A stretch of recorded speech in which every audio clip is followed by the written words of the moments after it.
नए साल के साथ ही नया निजाम, नया आगाज मुल्क के पाकिस्तान की दहलीज पर दस्तक दे रहा है। सियासी जमातें इंतखाबी मुहिम के घोड़े सरपट दौड़ा रही हैं। सीट एडजस्टमेंट्स और अलायंसेस का जोर है और हर किसी की दौड़ वज़ीर-ए-आज़म हाउस और ऐवान सदर को अपनाने की है। मगर अब भी इलेक्शन के इनेकाद के हवाले से कहीं न कहीं कुछ खटपट है। क्या कहीं कोई खिचड़ी पक रही है? सियासी बसात पर एक इंतहाई दिलचस्प और गैर मामूली मूव फौज की टॉप लीडरशिप की नौजवानों के साथ राब्ताकारी है। सवालों जवाब के एहतमाम में क्या क्या बातें हुई, क्या राजो नियाज हुए, नौजवानों का किरदार इस इंतखाब में कितना कलीदी होगा? क्या इस मौके पर अहम तालीमी इदारों को इंगेज करना इम्पैक्टफुल होगा? क्या अफवाज पाकिस्तान इस नौयत के इंटरैक्शंस का मैंडेट रखती हैं? किसी नए डॉक्ट्राइन के नाफिज होने की इत्तलात किस हद तक सच है? पाकिस्तान तहरीक इंसाफ का मुस्तकबिल, आजाद उम्मीदवारों का रिकॉर्ड साज नंबर और बानी पीटीआई के केसेस का अंजाम। और आज दफ्तर खारिजा की प्रेस ब्रीफिंग में भारतीय साजिशों के कई हवाले, हर सवालिया निशान सुलझाएंगे सेठी से सवाल।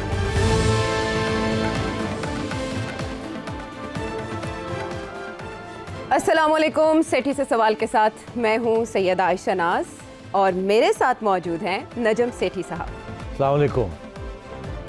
सेठी साहब, welcome back on screen after so long. आपने आंच तेज की और उसके बाद उबाल आया, खुद आप गायब हो गए। People missed you. कैसा लग रहा है आपको स्क्रीन पे वापस आके? अच्छा लग रहा है, मगर उस वक्त के हालात और आज के हालात में बड़ा फ़र्क है। हाँ। मेरा ख्याल है कि अब मीडिया की आज़ादी ख़तरे में है और आगे जाके और भी पाबंदियाँ लगेंगी, तो इसलिए अब हमें बड़े ख्याल के साथ बातचीत करनी पड़ेगी। मेरा ख्याल है जिस किस्म के मुस्बत रिपोर्टिंग, हाँ नहीं, स्पेशली सोशल मीडिया। और फिर अब मेरा ख्याल है कुछ नो गो एरियाज़ भी हैं, अब सुनने में आ रहा है रेड लाइंस भी बन रही हैं ख़ुसूसन इस्टेब्लिशमेंट की तरफ से। और आगे जिस किस्म के हालात बन रहे हैं, इस्टेब्लिशमेंट का मेजर रोल होगा इन political developments and in government. तो मेरा ख्याल है दिलचस्प रास्ता आगे नजर आ रहा है। मैच दिलचस्प होने जा रहा है और आपने कहा हालात में बड़ा फ़र्क है। फ़र्क की वजह से तो आपकी चिड़िया भी लाल हो गई है, लेकिन एक तजाद जो मुझे खुला दिखाई दे रहा है वो ये कि आपकी टाई के ऊपर है चकोर, पाकिस्तान का कौमी परिंदा, सामने आपकी चिड़िया पड़ी है। ये दो परिंदे लेकर चल रहे हैं आप? नहीं, ऐसी नहीं बात आयशा, बड़ी तुम ऑब्जर्वेंट हो। एक्चुअली चिड़िया जो है वो मेरी ज़ाती आइडेंटिटी है। अच्छा। और ये पाकिस्तान की आइडेंटिटी है, तो नेशनल आइडेंटिटी मेरी ये है। अच्छा, जब पाकिस्तान की आइडेंटिटी की आप बात करें, मुझे समझ तो आ गई आपकी बात। लग रहा था मुझे तजाद, लेकिन आपने दूर कर दिया। पाकिस्तान की जो खुद मुख्तारी है, आज की टॉप स्टोरी भी है, तो उसकी तरफ आ जाते हैं, बात कर लेते हैं कि एक प्रेस कॉन्फ्रेंस, आज प्रेस ब्रीफिंग आई फॉरेन सेक्रेटरी की तरफ से, और उन्होंने बताया कि भारत जो है वो पाकिस्तानी सरजमीन पर भी टारगेट किलिंग में मुलव्वस है और भी केसेस हैं जो कि आहिस्ता आहिस्ता करके सामने लाए जाएंगे, सबूत भी मौजूद हैं। भारत इससे पहले अमेरिका और कनाडा में भी ये काम कर चुका है, तो पाकिस्तान तो उसके लिए वैसे तरने वाला है। अब आप देखें, यहाँ पर जो सवाल आपसे मैंने करना है वो ये कि रिपोर्टेडली आर्मी चीफ ने ये कहा है कि भारत के साथ मुफाहमत का सवाल ही पैदा नहीं होता, कभी सोचना भी ना। दूसरी तरफ आज हमने ये प्रेस ब्रीफिंग देखी है, लेकिन नवाज शरीफ साहब जब वापस आए थे, जब यूके से चले थे, तो एक आया था टाइटल सामने, पुरअमन हमसायगी और मईशत, और जहां पाकिस्तान आए तो स्पीच की और कहा कि हमसायों के साथ हम बिगाड़ कर दुनिया में चल नहीं सकते। इससे जो है ना, कुछ तजियाकार वो ये अंदाजे लगा रहे हैं कि ये तो इब्तदा में ही रिफ्ट आ गई, incoming prime minister 4th time, और दूसरी तरफ आर्मी चीफ उनके मौक़िफ़ में। आपको भी ऐसा ही लग रहा है? नहीं, मुझे बिल्कुल ऐसे नहीं लग रहा। और बड़ा दिलचस्प सवाल आपने किया कि मियाँ साहब ये कहते रहे और कह रहे हैं, और मैनिफेस्टो में भी है कि नेबरहुड के अंदर मफाहमत होनी चाहिए, अमन होना चाहिए, नॉर्मलाइजेशन होनी चाहिए, और अफ़गानिस्तान और इंडिया का उन्होंने हवाला भी दिया। और दूसरी तरफ आर्मी चीफ ने अभी बता दिया कि रेड लाइन उनके लिए क्या है कि हिंदुस्तान के साथ मफाहमत नहीं हो सकती। तो जाहिर है कुछ लोग इसको, तजियाकार मैंने आज सुने, वो ये कह रहे हैं कि ये जो आपने भी कहा कि आगे मसले बनेंगे, कि मियाँ साहब डट जाएंगे और उधर आर्मी चीफ डट जाएगा और लड़ाई झगड़े हो जाएंगे, क्योंकि पहले भी मियाँ साहब के साथ इस्टेब्लिशमेंट का यही इशू रहा है। जब वो नरेंद्र मोदी के साथ कुछ ओपनिंग करना चाह रहे थे तो इस्टेब्लिशमेंट की तरफ से रोका गया, और वो रुके नहीं, तो फिर एक किस्म का उनको एक्सक्यूज़ मिल गया to get rid of him. तो अब मैं समझता हूँ ऐसी सिचुएशन अब नहीं है। Let me explain. अच्छा। वो ये है कि देखिए अब डेवलपमेंट्स यहाँ क्या हो रही हैं। सबसे पहले अजीत डोवल साहब जो कि उनके नेशनल सिक्योरिटी एडवाइज़र हैं, उन्होंने तो ओपनली कह दिया है कि हम पाकिस्तान को नहीं छोड़ेंगे, यहाँ तक कि हम बलूचिस्तान के अंदर सेसेशन करवाएंगे और आज़ाद कश्मीर जो हमारा है उसको भी हम वापस हिंदुस्तान में हज़ब कर लेंगे। ये उनका ओपन स्टेटमेंट है। और अभी भी नरेंद्र मोदी साहब भी यही इसी किस्म की बातें कर रहे हैं कि अब ये तो हमने कर लिया 370 को ख़त्म करके, और अपना कश्मीर उसको तो फेडरल गवर्नमेंट के अंदर आ गया, उसका स्पेशल स्टेटस ख़त्म हो गया, और अब अगला स्टेप ये है कि आज़ाद कश्मीर, जिसको पाकिस्तान आज़ाद कश्मीर कहता है, वो भी हमारा हिस्सा होगा।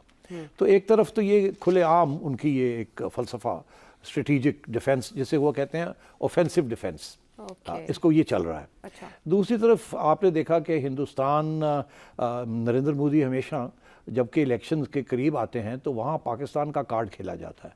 पाकिस्तान के अंदर इलेक्शंस में इंडिया कार्ड नहीं खेला जाता। इंडिया के इलेक्शंस के अंदर जब से नरेंद्र मोदी साहब आए हैं हमेशा वो पाकिस्तान कार्ड खेलते हैं। पिछली दफ़ा वो स्ट्रेटेजिक स्ट्राइक्स की बात हुई and so on, surgical strikes and so on. तो अब भी कुछ लोग समझते हैं कि अगली इंडिया की इलेक्शन तो तीन एक माह में तो शायद नरेंद्र मोदी फिर वो कार्ड प्ले करे, और इसलिए वो यहाँ कुछ ना कुछ गड़बड़ करने की कोशिश करें, जिसके बेसिस के ऊपर फिर वो कुछ हमले करने की कोशिश करें। अच्छा। तो एक तो ये खदशा रहता है, बिकॉज ऑब्वियसली स्टेट्स को तैयार होना पड़ता है कि अगर इस किस्म की कोई चीज़ हो तो उसके लिए तैयारी होनी पड़ती है, तो सिग्नलिंग करनी पड़ती है। अच्छा। अब पाकिस्तान की तरफ से ये आर्मी चीफ का ही सिग्नल है टू इंडिया। अच्छा। के और ये जो प्रेस कॉन्फ्रेंस हुई है ये भी सोची समझी प्रेस कॉन्फ्रेंस है। ये पहले जब ये लोग मारे गए या उससे पहले सबको पता था कि इंडियन हैंड है यहाँ। तो इसलिए, मगर उस वक्त इसका जिक्र नहीं आया जिस तरीके से अब आया है, फोकस्ड। और उससे एक दिन या 2 दिन पहले खबरें यही हैं कि आर्मी चीफ ने कहीं बैठ के एक मजमे में ये कहा है कि हम मफामत करने के लिए तैयार नहीं हैं, क्योंकि इंडिया तो पाकिस्तान का वजूद ही नहीं मानता, वो तो पहले दिन से उसके खिलाफ है। तो ये रिपोर्टेड ये बात आई है। तो इन चीज़ों को आप मगर मिला लें, एक तरफ रखें, आप सिग्नलिंग, पाकिस्तान सिग्नल कर रहा है इंडिया को कि हम समझते हैं कि आप मुदाखलत कर रहे हैं जी। अगला सिग्नल क्या है कि हम नहीं आपके साथ मफामत करेंगे अगर यही रास्ता रहा। मगर तीसरा सिग्नल क्या है? तीसरा सिग्नल है ईरान के साथ जो कुछ हुआ है। देखिए, ईरान ने ये जो 3 स्ट्राइक्स की हैं, एक सीरिया में, एक इराक में और एक पाकिस्तान में, ये सोची समझी एक चाल थी उनकी तरफ से। अच्छा। मगर सीरिया में और इराक में तो पहले भी उनकी मदाखलत रही है और वहाँ से कोई रिएक्शन नहीं आता, बिकॉज वहाँ कोई ऐसे घुसपैठिए हैं जो कि इराक को डिस्टेबलाइज कर रहे हैं और अमेरिका के कहने के ऊपर वो कर रहे हैं। ईरान का जो नैरेटिव है, बयानिया है, वो ये है कि अमेरिका जो है इजराइल के साथ मिलके ईरान को डिस्टेबलाइज करना चाहता है, बिकॉज ईरान एक वाहिद मुल्क है जो कि इजराइल के ख़िलाफ़ खड़ा है और ओपनली कह रहा है और हिजबुल्लाह को सपोर्ट कर रहा है एंड हुथीज़ को सपोर्ट कर रहा है। सो मैं ये समझता हूँ कि ईरान ने फैसला किया कि ये वक्त आ गया है कि एक सिग्नल उनको भी देना है। अच्छा, उन्होंने क्या सिग्नल दिया? उन्होंने वहाँ 2 स्ट्राइक्स कर दी। अब पाकिस्तान के अंदर स्ट्राइक करने का क्या फ़ायदा था? अच्छा, उसका भी मैं आपको बता दूँ, ईरान के अंदर भी इलेक्शन होने जा रहे हैं मार्च में। अच्छा। ईरान के अंदर लेजिस्लेटिव पार्लियामेंट्री इलेक्शंस होने जा रहे हैं। ईरान भी इस वक्त दिखाना चाहता है अपनी आवाम को वो नेशनलिस्ट फर्वर जो होता है ना, अग्रेशन का, कि हम भी हैं, ऐसी कोई बात नहीं है कि हम नहीं आगे घुटने टेक देंगे। तो ईरान अपनी आवाम को भी अपनी हार्ड लाइन दिखाना चाह रहा है। अब उसमें उन्होंने ये सोचा कि ये 2 तो हम करते रहते हैं, ज़रा इधर पाकिस्तान के साथ भी हो जाए। पाकिस्तान ब्रदरली नेशन है और हम तो हमेशा यही कहेंगे कि जी हमने पाकिस्तान को अटैक नहीं किया, वहाँ तो वो घुसपैठिए हैं जो कि backed by Israel and America जो हमें डिस्टेबलाइज करने की कोशिश कर रहे हैं, हमने तो उनके खिलाफ एक्शन लिया। तो ये सोच के उन्होंने इस कंबाइंड स्ट्रेटजी की है। अच्छा। इसके पीछे जो हमारा शक है, हमारा शक ये है कि Iran and India very close. India और ईरान का जो नेक्सस है उसके 2-3 पहलू हैं। अच्छा। और हो सकता है कि ये भी जो पाकिस्तान के ऊपर जो उन्होंने स्ट्राइक की है, हो सकता है कि ये आइडिया भी इंडिया ने उनको दिया हो कि ये इंडिया चेक कर रहा है कि पाकिस्तान कैसे रिएक्ट करेगा कि नहीं, और ईरान से करवा के देखा जाए कि पाकिस्तान क्या करता है कि नहीं। इसीलिए although it's a brotherly country, हमने बिल्कुल स्विफ्ट रिटेलिएशन की है और वहीं रोक दिए। ताकि इस चीज़ को आगे ना बढ़ना जाए। मगर हमारा डिटेरेंस जो है वो पैगाम ईरान को इतना नहीं दिया आपने इंडिया को। एंड अफगानिस्तान अफगानिस्तान तो देखिए वो तो they are not striking missiles on us, but हाँ यार टीटीपी एक्टिविटीज ऑफ टीटीपी हाँ, मगर ये basically it's a message for India. तो ये सिग्नलिंग हो रही है before the Indian elections and before the Iranian elections, जिसमें वो पाकिस्तान को एक्सप्लॉइट करना चाह रहे हैं दोनों साइड्स। और पाकिस्तान ने जो रिस्पॉन्स दिया है टू ईरान उनको भी बता दिया है, although they're a brotherly country, और इधर इंडिया को भी ये पैगाम चला गया। Just on a last point, India और ईरान का जो नेक्सस है वो काफ़ी गहरा है। वो India is one of the two countries like China and India. Iran sanctions में है, उसके जो तेल है उसके ऊपर पाबंदियां लगी हुई हैं, वो बेच नहीं सकते। उनका जो बेशतर तेल है इस वक्त सैंक्शंस ब्रेक करके इंडिया और चाइना ले रहे हैं उनसे।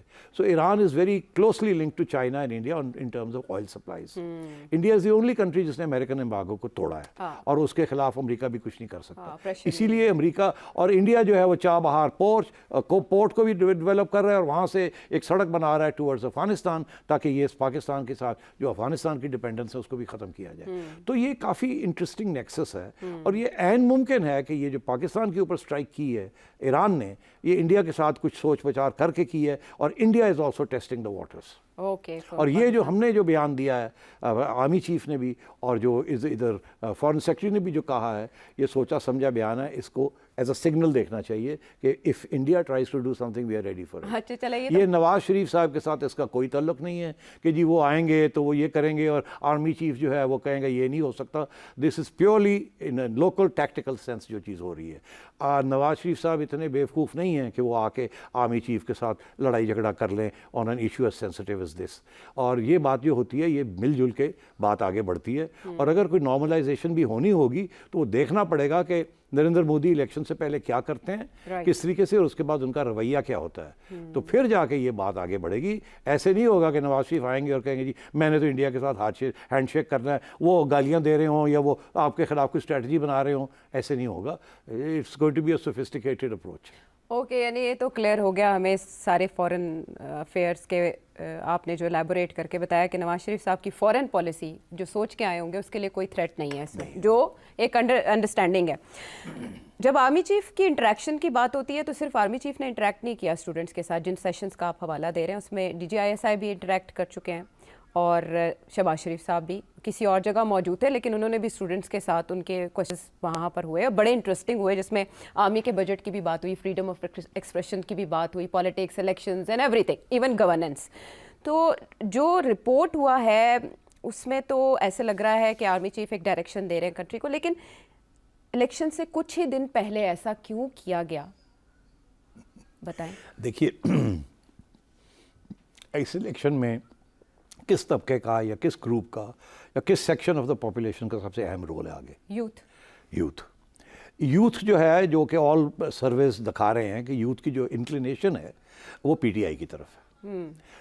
इसमें तो अब कोई छुपी हुई बात तो है नहीं कि अगर 100 यूथ है तो उसमें से 70 यूथ जो है वो PTI को वोट देना चाहते हैं। उन्हें ज़्यादा तारीख का इतना नहीं पता, उन्हें वही पता है जो कि उन्होंने पिछले 4-5 साल में जब से वो वोटिंग एज पे आए उनको पता लगा है। और वही एक प्रोपेगेंडा चल रहा था जिसमें वायदे में इस्टेब्लिशमेंट का भी बड़ा रोल रहा है कि ये सारे पुराने लोग हैं, 30 साल से आ रहे हैं जा रहे हैं, चोर हैं चोर हैं चोर हैं। ये बाय द वे आइडियोलॉजी जो है ना, ये मीडिया के अंदर और ट्रेनिंग के अंदर भी चलती है। अच्छा। तो हमारा जो यूथ है उसको तो पता नहीं पुरानी तारीख क्या है, तो इसीलिए इमरान खान साहब को तैयार किया गया और उनको फिर लाया गया। तो ये तो समझ आती है कि यूथ इज़ वेरी इंपॉर्टेंट। मगर अब हुआ ये है कि जिस यूथ को आपने तैयार किया था इमरान खान को सपोर्ट करने के लिए, अब वो यूथ आपके गले पड़ने जा रहा है। तो इसलिए ज़रूरी हो गया है कोई यू टर्न लेके इस यूथ को समझाया जाए कि ऐसी भी बात नहीं है, हम तो वही मुहिबुल वतन फ़ौज है जो पहले थी। अच्छा। और हम चाहते हैं कि इस मुल्क की बेहतरी के लिए जो भी अब इंटरवेंशंस करते हैं ये समझाने की कोशिश की जा रही है, और फिर उनको थोड़ा बहुत ये भी कि जो गलत फहमियाँ हैं उनके जहन में वो भी दूर की जाएँ। बिकॉज सबसे ज़्यादा जो जिसे कहते हैं ना ज़ख्म लगा है ये सारी इमरान खान की तहरीक में, वो फ़ौज को लगा है। जितनी फ़ौज को गाली इमरान खान के PTI वालों ने दी है वो किसी ने आज तक नहीं दी, हिम्मत ही नहीं थी। और ये वही लोग हैं जो पहले फ़ौज के हक़ में बात करते थे क्योंकि फ़ौज इमरान खान के साथ थी। अब क्योंकि वो ऐसे नहीं है तो ये लोग समझ एक किस्म के गुमराह हो गए, उनको फिर समझाने की कोशिश की जा रही है। अच्छा। तो इसलिए ये फोकस किया जा रहा है इनके ऊपर कि अपने मिसअंडरस्टैंडिंग्स जो हैं या गलत फहमियाँ जो हैं अपना मौक़िफ़ भी पेश किया जाए। उसकी वजह यह है कि सियासी जमातें तो नहीं कर रही ना, हाँ। नून लीग तो ये नहीं कर रही, पीपल्स पार्टी तो ये नहीं कर रही, वो तो एक दूसरे के गले पड़े हुए हैं। अच्छा। तो फौज ने अपने आप को भी डिफेंड करना है, तो वो फिर सोचा यही कि सीनियर लोग ही आके इंटरेक्शन करें और उसको तरीके के साथ यंगस्टर्स को समझाया जाए कि ऐसी बात नहीं है। अच्छा, तो मैंडेट है उनका कि वो इस तरह से इंटरेक्ट करें सेठी साहब? अब तुम मुश्किल से मुश्किल सवाल पूछ रही हो, मैंडेट है कि नहीं है। देखिए, आइनी तौर पे तो फ़ौज का कोई मैंडेट नहीं है, मगर अब आइन अपनी जगह और हकीकत अपनी जगह। अच्छा। हकीकत क्या है कि पहले भी एक सियासी जमात फ़ौज के कंधों पे पावर में आती थी, दूसरी सियासी जमात भागती थी उनके पास। इसकी तो हकीकत है ना कि जी हमें लेके आए, इनको निकालें, और ये आता रहा, आए गए, हर एक में फ़ौज का रोल रहा है। अच्छा। और तो इसलिए ये कहना कि जी अब हाइब्रिड रजीम थी इमरान खान की, सेम पेज, और उसके बाद अब लोगों का कहना है कि हाइब्रिड प्लस होने जा रही है। दरअसल हाइब्रिड रजीम हमेशा ही थी, अच्छा। ज़्यादा या कम, कहीं कभी कभी कम थी, कभी कभी ज़्यादा थी, डिपेंड करता था कि प्राइम मिनिस्टर कौन है और आर्मी चीफ कौन है। ठीक, तो अब सिचुएशन ये है कि सिचुएशन एक्चुअली काफ़ी गंभीर है, इकोनॉमिक क्राइसिस है, और सियासी तौर पे अब कोई भी ऐसी जमात नहीं रही जो कि मेजॉरिटी ऑन इट्स ओन ले सकती है। ओके। और अच्छे खासे सेंटर के और प्रोविंसेस के इश्यूज बने हुए हैं। अच्छा। प्रोविंसेस और लोकल गवर्नमेंट के इश्यूज बने हुए हैं, इकोनॉमिक क्राइसिस है, पॉलिटिकल क्राइसिस है। तो इसलिए फ़ौज ज़ाहिर है as the defender of the last resort, अब उन्होंने कहा जी आइन अपनी जगह पे, पर हकीकत अपनी जगह पे हम इंटरवीन करते हैं। और एक्चुअली वो इंटरवीन तो कब से कर रहे हैं, तो उनका आइनी तौर पे कोई इंटरवेंशन का जवाज़ नहीं है, ना ही उनका हक है। They have to stay in the barracks and they have to obey the prime minister's orders. मगर यहाँ प्रॉब्लम ये है कि प्राइम मिनिस्टर से खुद उनके पास जाते हैं कि ऑर्डर क्या है। तो हकीकत को आप अगर सामने रखें तो यही फिर आप समझें कि पहले हाइब्रिड थी, फिर हाइब्रिड प्लस, और अब लगता है ऐसे है कि हाइब्रिड डबल प्लस या प्लस प्लस की तरफ हम जा रहे हैं। हाँ, हाइब्रिड प्लस प्लस की तरफ जा रहा है। वो आपने बात की कि सियासी जमातें इन्हीं के पास जाती हैं। मैंने सवाल असल में इसलिए किया कि बाजवा साहब जाते जाते कह गए थे कि फ़ौज न्यूट्रल हो गई है ना, तो मुझे लगा कि वाकई फिर तो ऐसा नहीं होना चाहिए। और जैसे कहा जा रहा है कि नवाज शरीफ साहब बैक डोर से आ रहे हैं, किसी के कंधों पे सवार होके आ रहे हैं, तो ये सारे सवालों के जवाब आपसे पूछना बहुत ज़रूरी थे। उसमें जो मल्टीपल इश्यूज़ के ऊपर क्वेश्चनिंग की गई है, मीडिया में जिस तरह से रिपोर्ट हुई है, आप क्या समझते हैं उसमें समझने वाली बात क्या है? जो आर्मी चीफ से सवाल किए गए और उन्होंने जो खिताब किया उसमें समझने वाली बात तो यही है कि अगला दौर जो आ रहा है उसमें आर्मी चीफ और फ़ौज की तरफ से सीरियस किस्म की एडवाइस दी जाएगी और कोशिश की जाएगी कि सियासतदानों को एक रुख पे लगाया जाए और किसी किस्म की यूनिटी क्रिएट की जाए और ये लड़ाई झगड़े बंद किए जाएं, और ताकि मुल्क जो अगले 4-5 साल किसी स्टेबल तरीके से चल सके। मगर सवाल ये खड़ा होता है क्या ये कामयाब हो जाएंगे कि नहीं। कुछ लोग कहते हैं कि अगर ये इलेक्शंस आज़ाद होते, जो कि नहीं होंगे, इसमें तो कोई अब शक ही नहीं है, मगर उसका जवाब ये है कि 2018 में भी आज़ाद नहीं थे। मेरे लिहाज से तो सिर्फ 2 दफ़ा इस मुल्क में आज़ाद इलेक्शंस हुए। एक तो 2013 में हुए जबकि सुप्रीम कोर्ट की एक स्पेशल कमेटी ने भी उसके ऊपर मोहर लगा दी थी कि ये बिल्कुल आज़ाद इलेक्शन से। इमरान खान साहब लगे हुए थे कि नहीं है, मगर ऐसी बात नहीं थी। और फिर 1970 में आज़ाद हुए जिसका आपने नताइज देख ही लिए। तो अब अगर उस तरीके के ये इलेक्शंस हों तो मैसिव कन्फ्यूजन होगी, बिकॉज इन्होंने 2018 में जो किया उसको अब रिवर्स करने जा रहे हैं। अच्छा, पहले इमरान खान को रिक करके लेके आए, अब रिक करके नवाज शरीफ साहब को ला रहे हैं। इसमें तो अब दो राय नहीं है।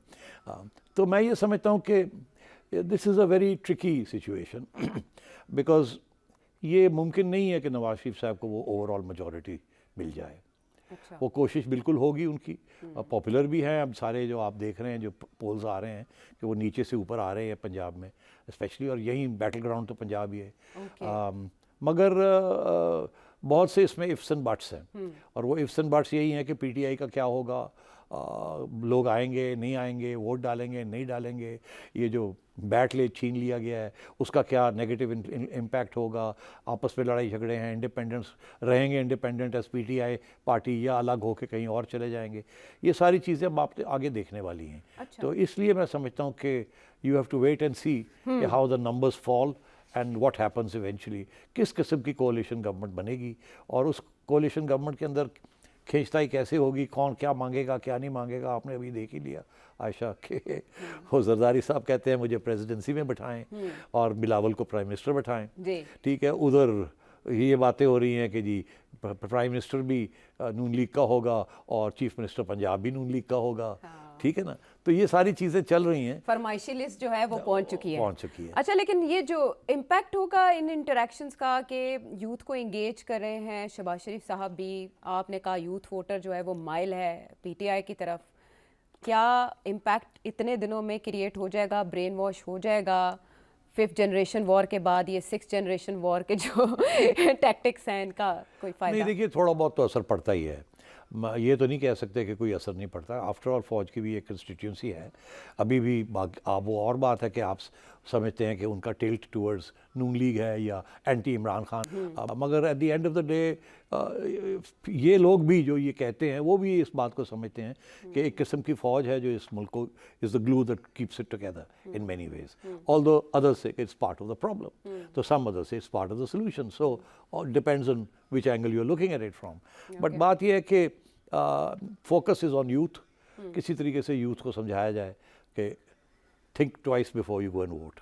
This is what army chief said. But ये जो इंटरेक्शन हुआ इसके बारे में ISPR ने रिपोर्ट नहीं किया, वो जो मल्टीपल जर्नलिस्ट उधर गए कुछ क्रेडिबल हैं उन्होंने रिपोर्ट किया, व्लॉग्स में बताया आपने। आपकी चिड़िया की खबर क्या है, उसमें किसी तरमीम पे बात हुई कि अवाम जब चाहें अगर कोई नई काम करता तो उसे 1 साल बाद या मिड टर्म के बाद अदम एतमाद की कोई वोटिंग हो और निकाल दिया जाए, ऐसी बात हुई? मुझे इस बात का 100% यकीन है कि जो बातें वहाँ हुई बड़ी सोच समझ के हुई, और ये ऐसे नहीं है कि उन्होंने ये कह दिया। अब बात यह है जी कि जो आगे नज़र आ रहा है वो क्या नज़र आ रहा है, अगर आगे यही नज़र आ रहा है कि ये स्टेबिलिटी नहीं होगी, अगर तो पीपल्स पार्टी और नून लीग ने आपस में बैठ के ये तय ना किया कि कैसे आगे चलाना है जैसे PDM में किया था, तो फिर तो बड़े प्रॉब्लम्स होंगे, और अगर वैसे प्रॉब्लम्स हुए तो फिर हम कहाँ जाएंगे, बिकॉज सबसे बड़ा उसका जो असर है वो आपकी इकोनॉमी के ऊपर पड़ेगा, पॉलिटिकल स्टेबिलिटी पे पड़ेगा। तो अगर ऐसे हो गया तो फिर इकोनॉमिक रिवाइवल तो नहीं होगी, तो उस सूरत में फिर क्या होगा। तो मेरा ख्याल है ये भी इशारा दिया जा रहा है कि अगर इस किस्म की सूरत हाल हुई तो फिर अगर हमारी तरफ से कोई इंटरवेंशन होती है किसी किस्म की भी, देखिए इंटरवेंशंस की भी तो मुख्तलिफ किस्म की इंटरवेंशंस होती है ना, एक तो ये मार्शल लॉ लग जाता है, दूसरी इंटरवेंशन भी होती है इसको निकाल के उसको लगा दिया जो कि पहले होता रहा, आ गए थे, फिर राजा परवेज अशरफ आ गए थे, तो ये चीज़ें होती रहती हैं। तो ये इशारा यही है कि सियासतदानों आप मेहरबानी करके अपना get your homework done, sit and work it out, और please don't provoke us because the nation's life line is at stake. तो ये इस किस्म की बातें भी हो रही हैं, मगर मैं ये समझता हूँ कि बड़ी हमारी बदकिस्मती होगी अगर नवाज शरीफ साहब और जरदारी साहब बैठ के ये मामले तय नहीं कर पाते, और अगर इन्होंने वही पोजीशंस ली जो हमेशा लेते हैं, एक दूसरे के गले पड़ जाते हैं। अब नून लीग की तरफ से तो इतना एग्रेसिव स्टांस नहीं लिया जा रहा, मगर बिलावल भुट्टो साहब ठीक ठाक एग्रेसिव स्टांस ले रहे हैं इस वक्त नवाज शरीफ साहब के खिलाफ ज़ाती तौर पे भी, और मैं समझता हूँ कि is this a negotiating tactic और व्हाट। मगर इसमें कोई शक नहीं है कि पीपल्स पार्टी अपने पंजाब के अंदर एक डेंट मारना चाहती है, क्योंकि ये सब यही कह रहे थे वो तो सिंध की पार्टी है जी, अब सब ये कह रहे हैं नवाज शरीफ पार्टी की जो है वो तो पंजाब की पार्टी है, और PTI कह रही है हम तो नेशनल पार्टी है। हालांकि वो नेशनल पार्टी होंगे, मगर क्या उनको मौका मिलेगा to demonstrate their national credentials? अच्छा, लेकिन उसमें अकबर इस बाबर साहब आए सामने और उन्होंने एक कॉन्फ्रेंस की, उसमें करारदाद उन्होंने मंजूर की, और उसके बाद जो करारदाद में लिखा हमने पढ़ा वो ये था कि हम इंट्रा पार्टी इलेक्शंस भी अब कराएंगे और फिर उसके बाद इलेक्शन कमीशन जाएंगे बल्ले के निशान के लिए। तो ये पार्टी टेक ओवर करने जा रहे हैं अकबर इस बाबर साहब? नहीं, जाहिर है कोई ना कोई तो, देखिए आपको याद होगा कि जब वो अंग्रेज़ी का मुहावरा है when the People's Party was in the dock, जब मुशर्रफ साहब के ज़माने की बात है कि जब पीपल्स पार्टी को तस्लीम नहीं किया जा रहा था शुरू में, तो उस वक्त फिर PPP बन गई थी ना, तो वो कुछ लोग थे उनको शिफ्ट करा दिया, तो उस वक्त फ्लो क्रॉसिंग नहीं का कानून नहीं था, तो हो गया। अच्छा। हाँ, तो इसलिए मैं समझता हूँ कि ये भी उसी किस्म की कोशिश है कि किसी तरीके के साथ और कन्फ्यूजन क्रिएट की जाए।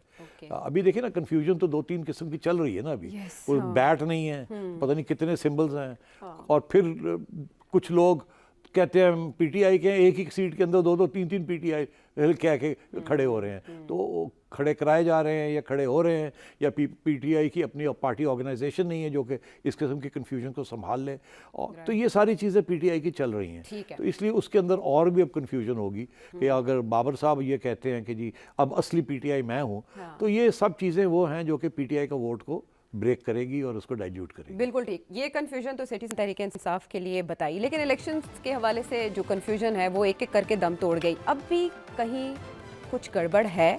ब्रेक के बाद आके बात करेंगे।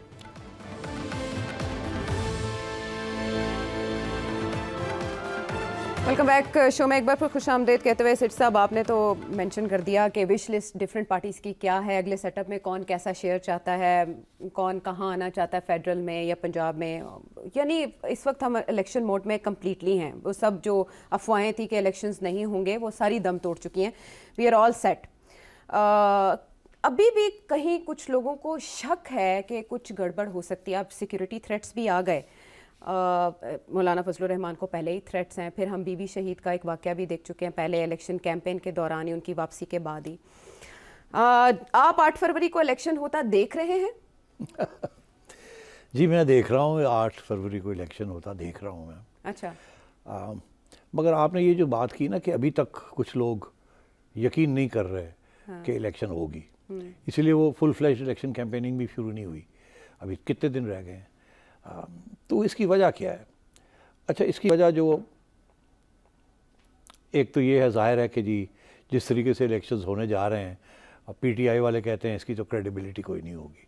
तो अगर क्रेडिबिलिटी नहीं होगी तो शायद बॉयकॉट भी हम कर सकते हैं, या हम, कुछ लोग कहते हैं ये बॉयकॉट करेंगे, कुछ लोग कहते हैं कि बहुत बड़ी तादाद में पीटीआई के लिए वोट पड़ जाएगा और सब एक जो स्कोर बोर्ड है वो सारा अपसेट हो जाएगा। तो उस सिलसिले में फिर इस्टेब्लिशमेंट जो वो क्या करेगी? वो तो एक्सेप्ट नहीं कर सकती पीटीआई विक्ट्री, बिकॉज वो that is part of the problem, it's not part of the solution. क्या कह गए आप? तो इसलिए कुछ लोग समझते हैं कि इलेक्शंस अगर ऐसे होने जा रहे हों या उसके रिजल्ट्स ऐसे नज़र आ रहे हों इस्टेब्लिशमेंट को कि ये तो गड़बड़ हो रही है, तो वो किसी तरीके से कैंसिल कर देंगे। और उसके लिए ग्राउंड्स प्रिपेयर हो गई हैं, टेररिज्म है, इंडिया कुछ गड़बड़ कर दे, फलाना हो गया, ये हो गया, वो हो गया, and so on and so fourth. But मैं समझता हूँ इसमें कुछ और भी कुछ चीज़ें हैं। अब मेरी चिड़िया गई हुई थी डावोस। अच्छा। तो आपने तो नहीं पूछा कि काकड़ साहब भी गए हुए थे? काकड़ साहब भी गए हुए थे। तो आज मैं एक देख रहा था एक वीलॉग। अच्छा। उस वीलॉगर ने इल्ज़ाम लगाया है काकड़ साहब के ऊपर। अब वो क्या इल्ज़ाम है और उसकी क्या अहमियत है, मैं ज़रा डिस्कस करता हूँ आपसे, बिकॉज इसी किस्म की चीज़ों के साथ कन्फ्यूजन जो है वो बढ़ती है और लोग समझते हैं कि कुछ गड़बड़ होने जा रही है। अच्छा। ये वीलॉगर ये कह रहे हैं कि और बाय द वे कोई डिनायल अभी तक नहीं आई।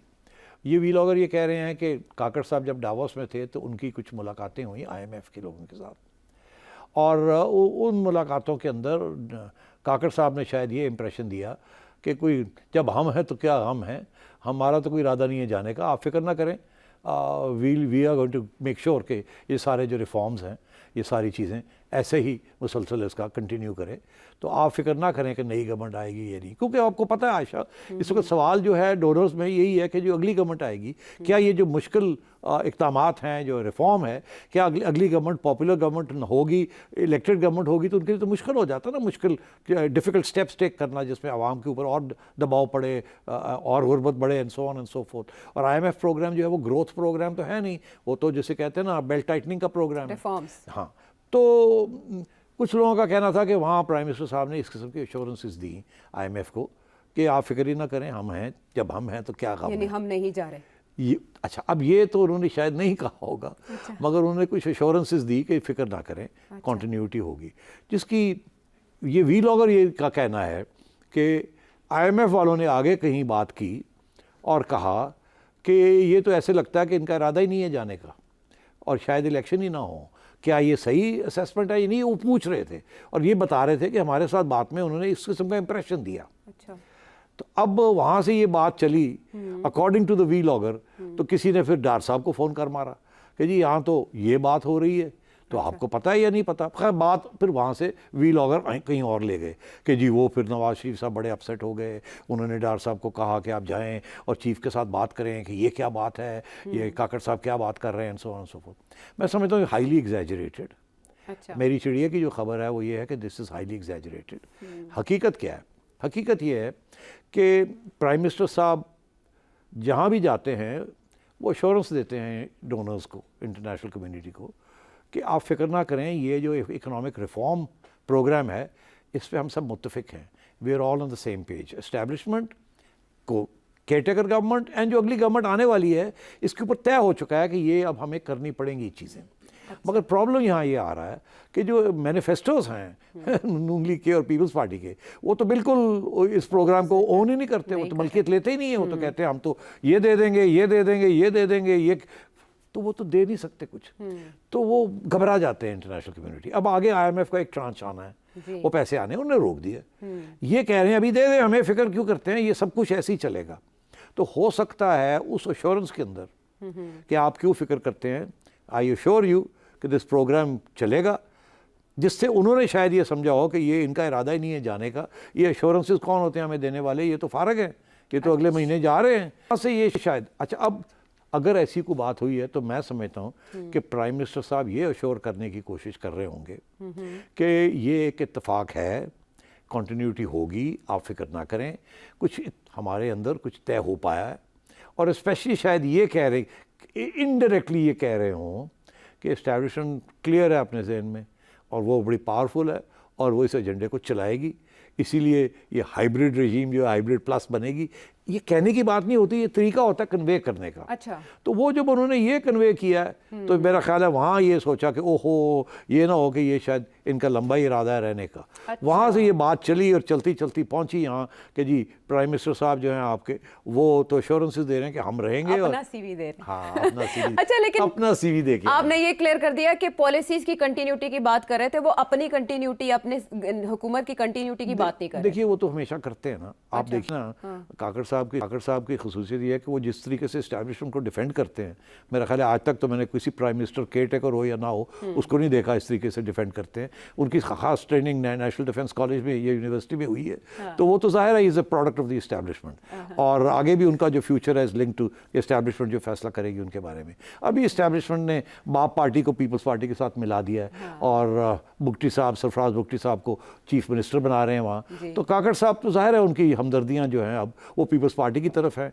और एस्टैब्लिशमेंट के तो वो बंदे हैं, तो इसलिए वो यही इसी किस्म की एश्योरेंस दे रहे हैं वहाँ कि जी I speak on behalf of the establishment, तो आप मेरी बात मान लें, कुछ नहीं होगा, हम ये सब कुछ करवा के देंगे आपको। चले, तो इस किस्म की बातें हो रही हैं। IMF को मिसअंडरस्टैंडिंग हुई है, क्लियर कर देनी चाहिए वज़ीर आज़म। मैंने कर दिया। आपने कर दिया। अच्छा, वज़ीर आज़म साहब की जरूरत नहीं है? नहीं, वो मेरा ख्याल है अब क्या कहेंगे, बात तो मैंने सही कही है। अच्छा, चले देखते हैं व्लॉग की तो नहीं तरदीद आई, आपकी बात के ऊपर क्या कमेंट करते हैं या नहीं करते वज़ीर आज़म साहब। चलें अगले सेटअप की तरफ चलते हैं। नून लीग के ना पहले 2/3 की यकीन दहानी थी नून लीग को कि वो हम स्वीप कर जाएंगे, फिर आहिस्ता आहिस्ता करके पारा डाउन हुआ और सादा अक्सरियत पे बात आ गई।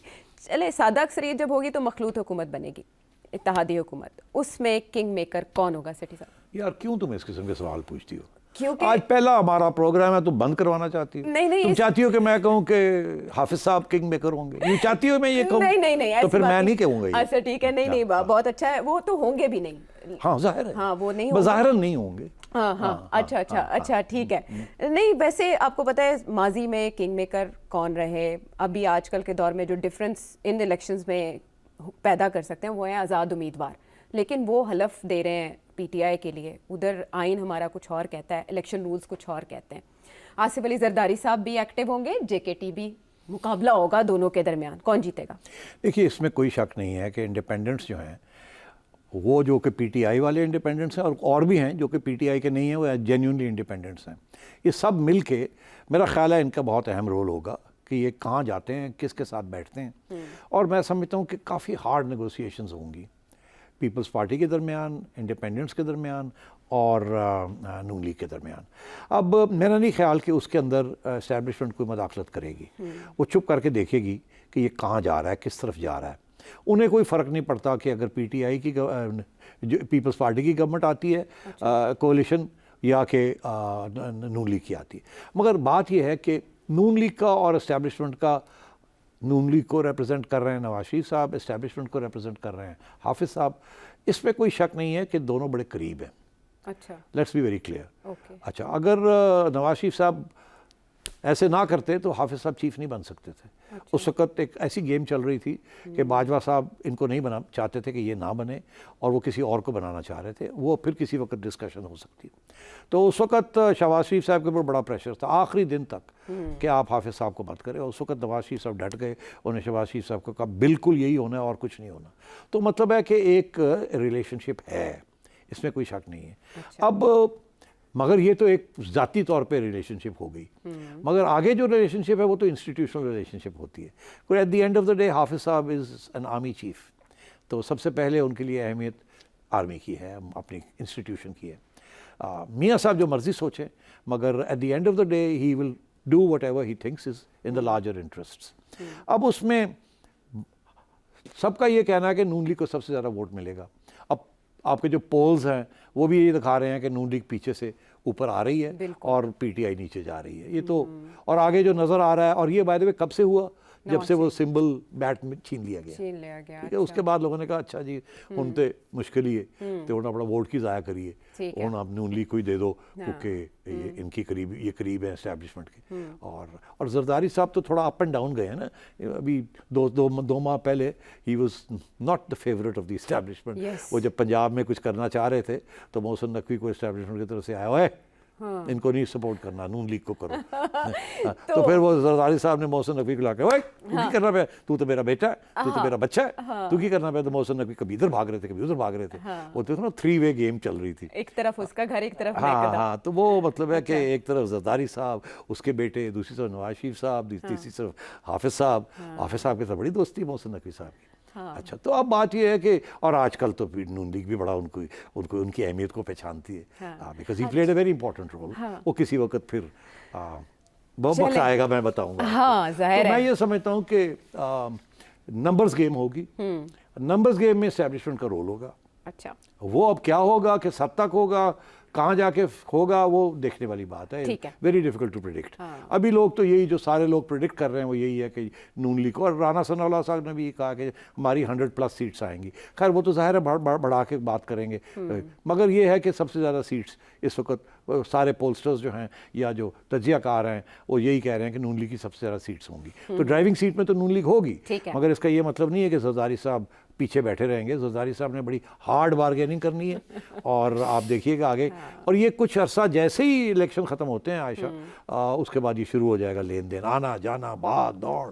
जैसे आपने देखा था जो वोट ऑफ नो कॉन्फिडेंस हुआ था, कोई आ रहा था, कोई जा रहा था, हर रोज़ नई खबरें आ रही थी। इसी तरीके से ये भी होगा। फिर जाके हमें पता चलेगा कि क्या लेन देन हुई है, प्राइम मिनिस्टर कौन बन रहा है, चीफ मिनिस्टर कौन बन रहा है।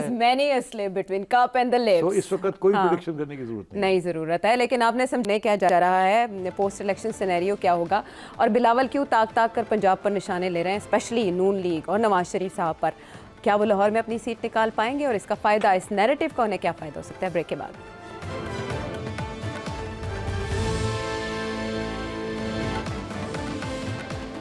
Welcome back to the show. अच्छा सेठी साहब, द फेट ऑफ पीटीआई ये अंडर डिस्कशन है, और आपने पहले ही कहा कि इलेक्शन के नताइज मुतनाज़ होंगे, क्योंकि एक पार्टी जो है वो मैदान से बाहर है और पिच पर सिर्फ पीपल्स पार्टी और नून लीग ही खेलती दिखाई दे रही है, और आज़ाद उम्मीदवार।